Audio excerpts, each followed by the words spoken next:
This story is one I never thought I would share publicly, but after everything that has happened, I need to get it off my chest. The past few weeks have been nothing short of a roller coaster. Maybe someone out there can help me understand if I'm truly the bad guy in all this. I, 48M, have been through a whirlwind of emotions and events over the past decade, and it's all come to a head in a way I never expected. It all started many years ago when I married Laura, the mother of my daughter, Emily. Laura and I were high school sweethearts, and at first, our love seemed unbreakable. We were young, full of dreams, and ready to take on the world together. But life has a way of unraveling even the strongest bonds, and it wasn't long before the cracks in our relationship began to show. Laura came from a well-off family, accustomed to a life of luxury, while I grew up in a more modest household. Despite our differences, I loved her deeply and tried my best to provide for her in the way she was used to. But no matter how hard I tried, it was never enough. The pressures of trying to keep up with Laura's expectations weighed heavily on me, and our marriage began to suffer. Our relationship became increasingly strained, and the arguments became more frequent. I noticed that Laura seemed distant, as if her mind was elsewhere. I tried to reach out, to understand what was wrong, but she always brushed me off, claiming that everything was fine. It was only later, during the divorce proceedings, that I learned the heartbreaking truth: Laura had been unfaithful to me multiple times throughout our marriage. The realization hit me like a ton of bricks. All those nights I spent working late to provide for our family, all the sacrifices I made to keep our marriage afloat, and she had been betraying me all along. Despite the pain and betrayal, my top priority was our daughter, Emily. She was just 11 years old at the time, and I wanted to do everything in my power to be there for her. But that hope also shattered during the divorce settlement. Laura was determined to paint me as the villain in our story. She accused me of being emotionally distant and neglectful, and even hinted at potential abuse, none of which was true. But Laura was convincing, and she managed to turn my own family against me, including my parents and siblings. They all bought into her story, believing that I must have done something terrible to drive her to infidelity. It felt like I was stranded on an island with no one willing to hear me out. The court battle was brutal, and despite my best efforts, the judge sided with Laura. She was awarded full custody of Emily, and I was granted limited visitation rights. But even those few opportunities to see my daughter were sabotaged by Laura. She would often forget about scheduled visits or claim that Emily was sick or had other plans. I would offer to take Emily to school or help her with projects, but Laura refused to let me play any meaningful role in her life. My family, who had always been close to Emily, sided with Laura and helped her keep my daughter away from me. They were also determined to erase me from Emily's life, and I was powerless to stop it. The years that followed were some of the most painful of my life. It started subtly. At first, Emily would be hesitant to visit me, preferring to stay with her mom, and while it hurt, I tried to understand. After all, kids often prefer one parent over the other, right? But soon, it became clear that something more malicious was at play.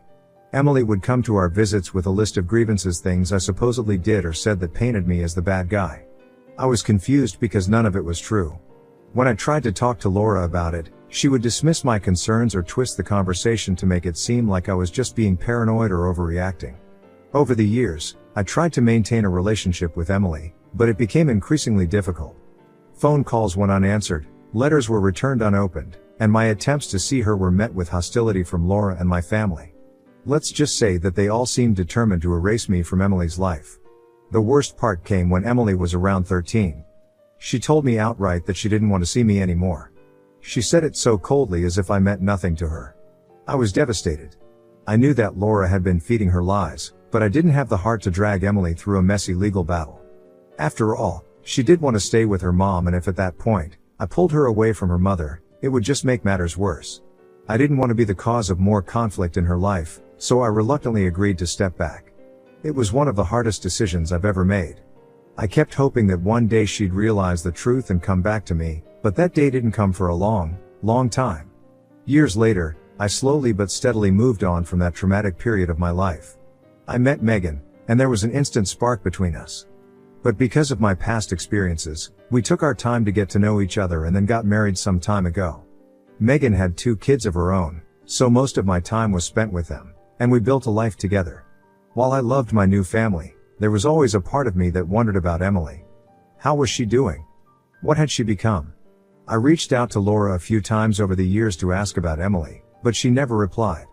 I tried to convince myself that Emily was better off without me, but deep down, I couldn't shake the feeling that I had abandoned her. And then one day, Out of the blue, Emily reached out to me. She was 20 years old now, and her message was short and simple. She wanted to meet and talk. She said there were things she needed to understand about our family, about why I wasn't there for her. My heart skipped a beat when I read her message. The thought of seeing her after all this time was scary, but I was not going to miss a chance to see my daughter. I was nervous but also hopeful. Maybe this was the moment I had been waiting for all these years. We agreed to meet at a quiet cafe. I was a bundle of nerves as I waited for her to arrive. When she finally walked in, I hardly recognized her. She had grown into a beautiful young woman, but the anger and hurt in her eyes were unmistakable. It was clear that she had been carrying a lot of pain for a long time, and as we sat down across from each other, the tension was palpable. Emily didn't waste any time getting to the point. She wanted answers that I knew would be hard to hear. I took a deep breath and began to tell her the truth. I didn't hold back. I told her everything: how her mother and her family had systematically poisoned her against me, how they had twisted every situation to make me look like the bad guy, and how I had tried so hard to be a part of her life despite everything. I told her about Laura's infidelities and the lies she had spread during the divorce. For the next few hours, I laid out the reality of what had happened. I had brought with me old court documents, text messages, and emails that supported my story. I wanted Emily to know that I understood what she had been told about me this whole time, and I wasn't the monster she had been led to believe. Emily sat in stunned silence as I revealed the reality of what had happened. She had grown up believing that I was the one who had walked away, that I hadn't cared enough to be part of her life. Learning the truth was overwhelming for her. I could see her processing everything, and I didn't push her to respond. I knew this was a lot for her to take in. When she finally spoke, her voice was trembling.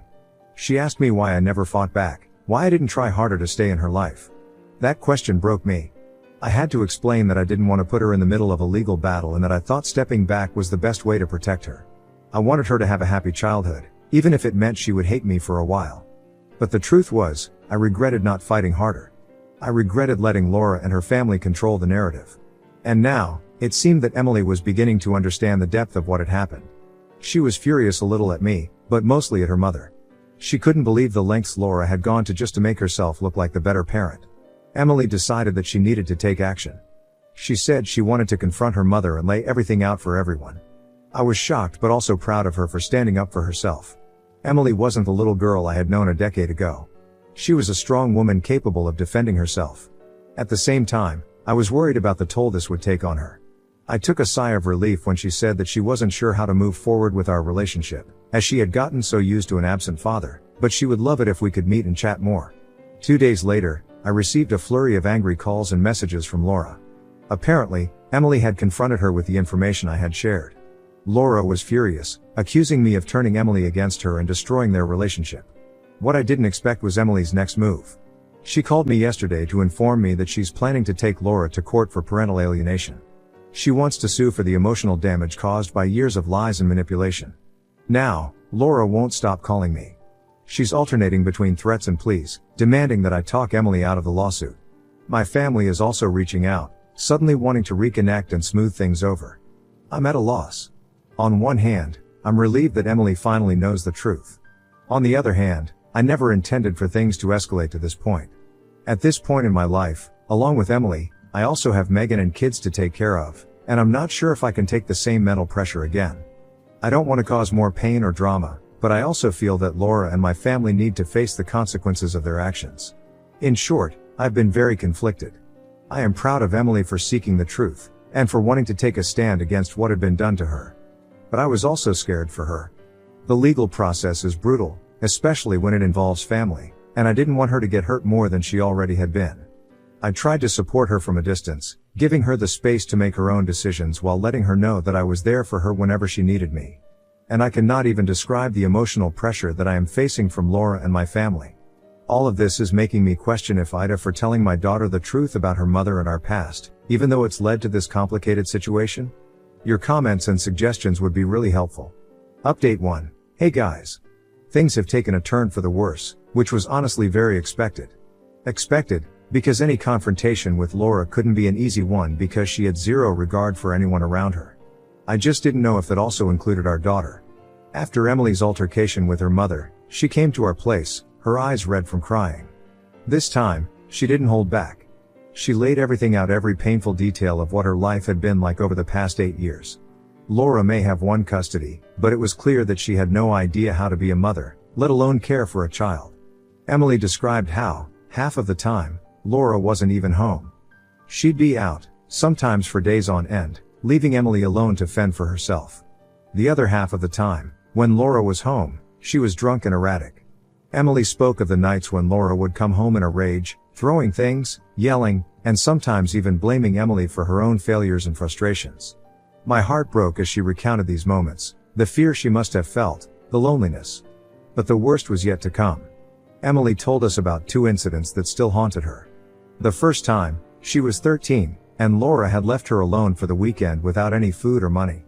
Emily tried to cook something for herself, but she ended up burning her hand severely. She was in so much pain, but when she tried calling Laura, she didn't pick up. So, Emily, just a child, had to walk to the nearest hospital, her hand wrapped in a towel. She waited for hours in the ER, alone, scared, and in pain, until a nurse finally noticed her and helped her. Emily showed me the scar on her hand, a permanent reminder of her mother's neglect. The second time was even worse. She was 15, and Laura had been on a drinking binge for weeks.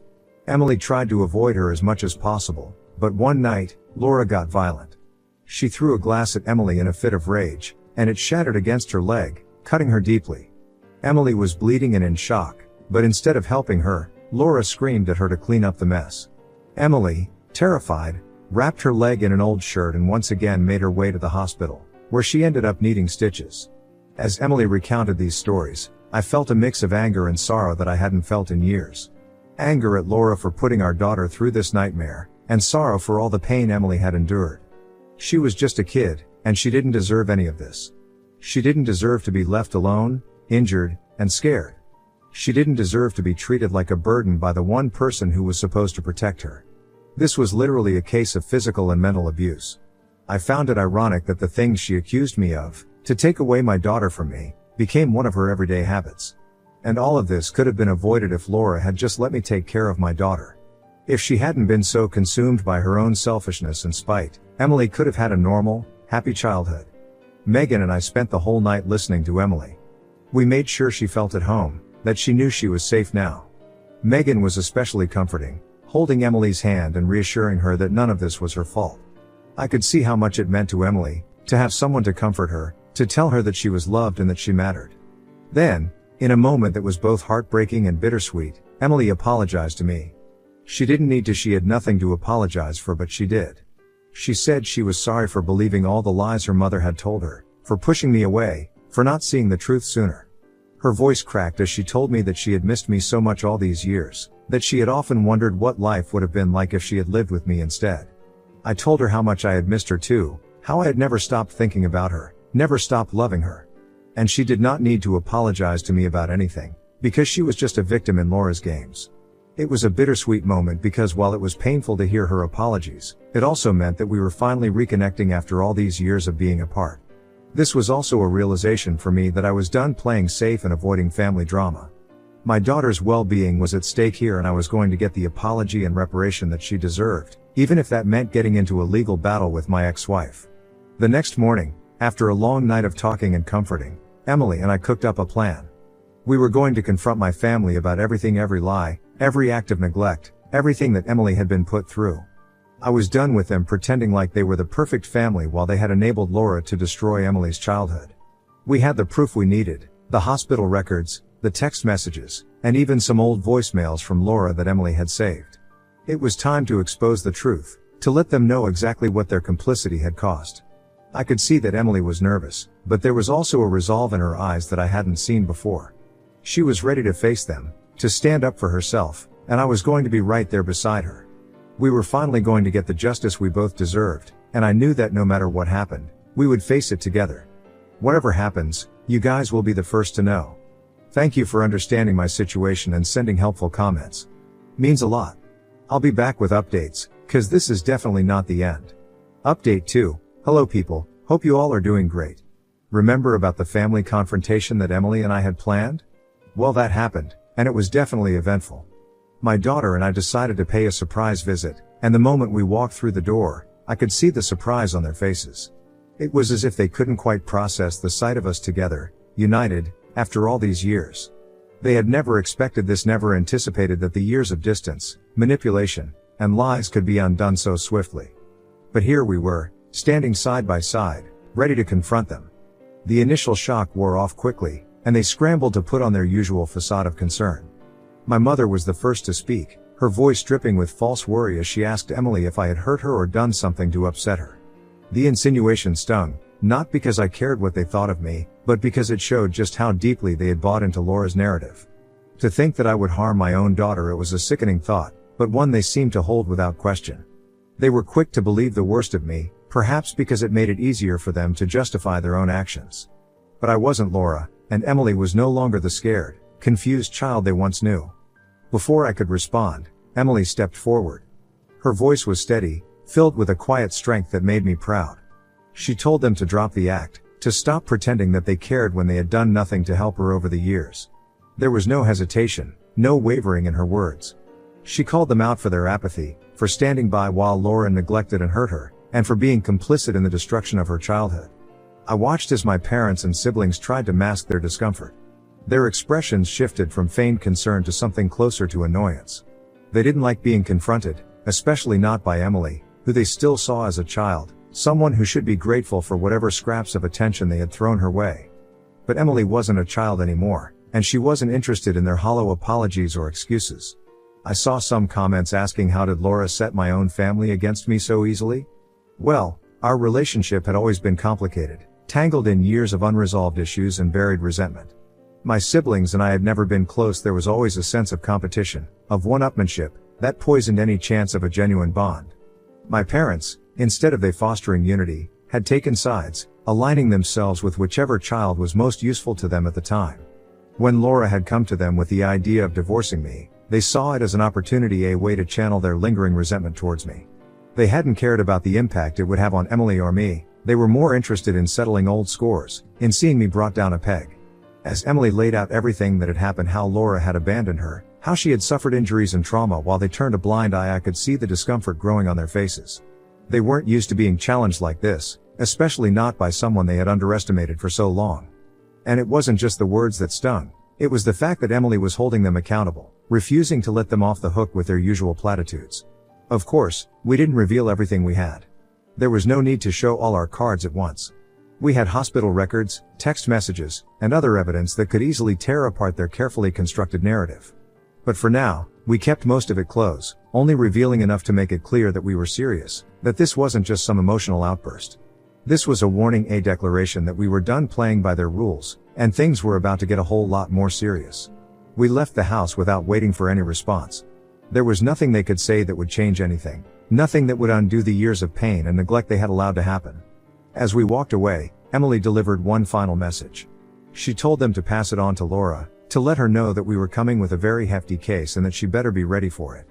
The silence that followed us as we left was deafening, but it was a silence filled with unspoken words, with the weight of what was to come. Emily and I had drawn our line in the sand, and there was no turning back.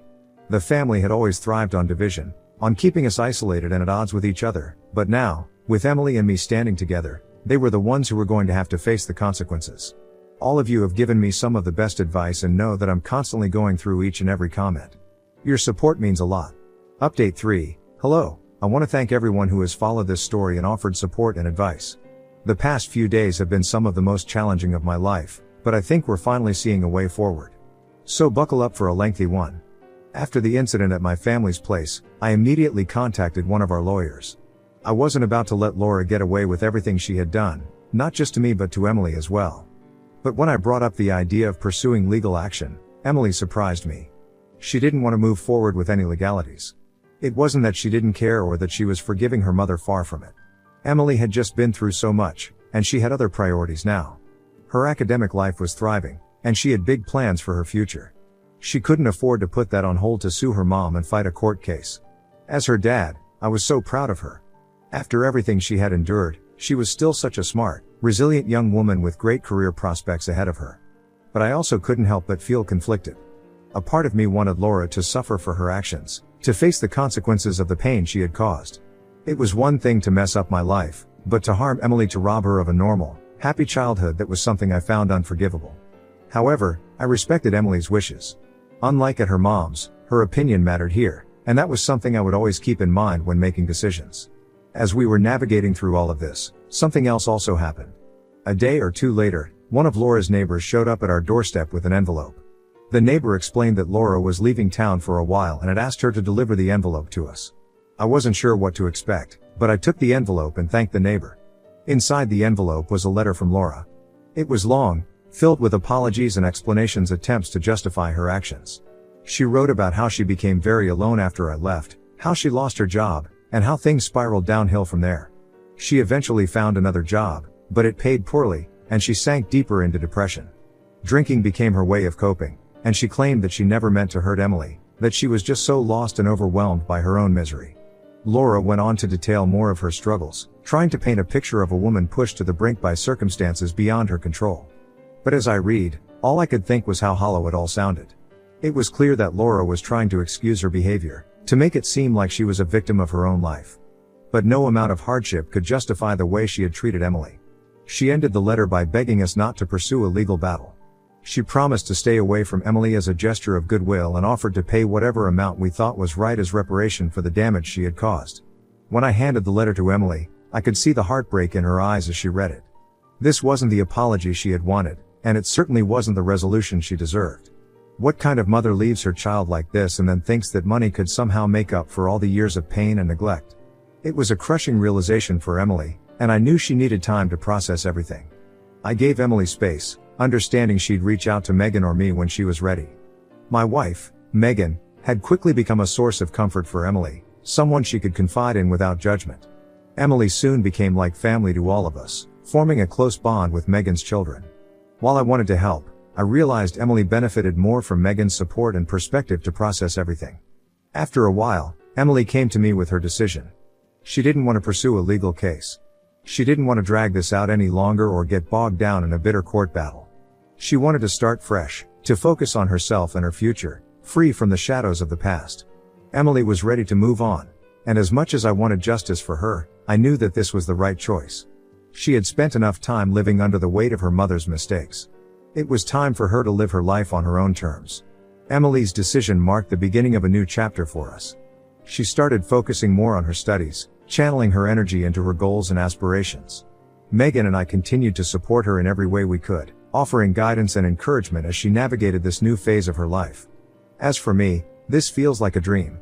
I have 3 kids and an amazing wife by my side, and things couldn't have ended on a better note. The journey had been long and painful, but in the end, we had found our way back to each other. And that, more than anything, was the true victory in all of this. Thank you all again for your support. It's been a wild ride, but I think we're finally on a path towards healing. Bye.